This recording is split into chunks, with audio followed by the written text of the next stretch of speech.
একজন কৃষক একটি পেয়ারা বাগানে থাকত। কাছে এক মা কবুতর ও তার ছানা বাস করত। কৃষক যখনই পাশ দিয়ে যেত তখনই সে তাদের খাবার ও পানি দিত। একদিন কৃষক ক্ষেত থেকে ফেরার পথে দেখে মা কবুতর মাটিতে পড়ে আছে এবং নড়ছে না। তার ছানা ধীরে ধীরে ঠোঁট দিয়ে মাকে ওঠানোর চেষ্টা করছে। কৃষক বুঝতে পারল যে মা আর বেঁচে নেই। তাই সে ছানা কবুতরটিকে হাতে তুলে নিয়ে ঘরে নিয়ে এলো। কৃষক নিজের কুটিরের জানালার পাশে একটি ছোট্ট বাসা তৈরি করল। ছানা কবুতর সেই বাসায় থাকতে শুরু করল।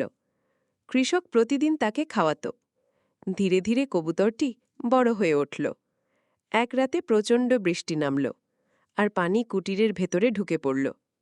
কৃষক ঘুমিয়েছিল এবং শীতে কাঁপছিল। তখন কবুতরটি কৃষককে উষ্ণতা দেওয়ার জন্য নিজের বাসা জ্বালিয়ে দিল।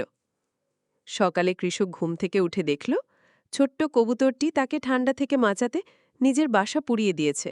কৃষকের চোখে জল ভরে গেল।